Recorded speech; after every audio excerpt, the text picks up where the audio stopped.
Ready to move in premium triplex villas at Bachupally APR projects. రాయే రక్తం రాజకీయం ఇప్పుడు ఏపీలో ఇదే హాట్ టాపిక్.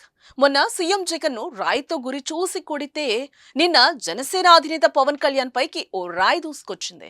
అయితే గురి తప్పి దూరంగా జరగడంతో ప్రమాదం తప్పినట్లయింది.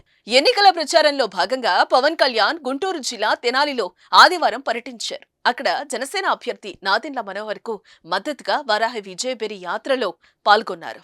ఈ సమయంలోనే ఓ ఆకతాయి జనసేనాని పైకి రాయి విసిరాడు. అది వారాహి వాహనానికి దూరంగా పట్టడంతో ఎటువంటి గాయాలైతే కాలేదు. దీంతో అందరూ ఊపిరి పీల్చుకున్నారు.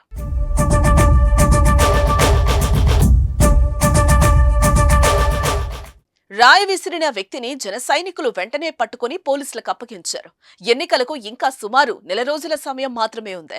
ఇలాంటి సమయంలో ఏకంగా సీఎం పార్టీ అధినేతలపైకి రాళ్లు విసరడం ఉత్కంఠ రేపుతోంది. తమ నాయకులు భద్రతపై పార్టీ శ్రేణుల్లో ఆందోళన నెలకొంది. ఇలాంటి పరిస్థితుల్లో ఎప్పుడు ఏం జరుగుతుందో అని భయపడుతున్నారు. వరుసగా ఇలాంటి ఘటనలు జరగడంతో పోలీసులు అలర్ట్ అయ్యారు. పటిష్ట బందోబస్తు ఏర్పాటు చేస్తున్నారు. మరోవైపు విజయవాడలో జగన్ పై జరిగిన దాడిపై రాజకీయ దుమారం చెలరేగుతోంది.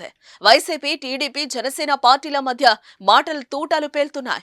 ఇది టీడీపీ నాయకులు చేసిన పని అని వైసీపీ ఆరోపిస్తుంటే సీఎం జగన్మోహన్ రెడ్డి కొత్త డ్రామాలకు తెరలేపాడని టీడీపీ ఎదురుదాడి చేస్తోంది.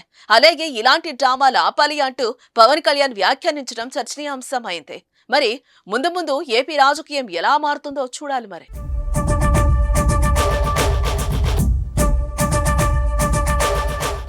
సుమన్ టీవీలో మీ పర్సనల్ అండ్ బిజినెస్ ప్రమోషన్స్ కోసం కింది నెంబర్కి కాంటాక్ట్ చేయండి.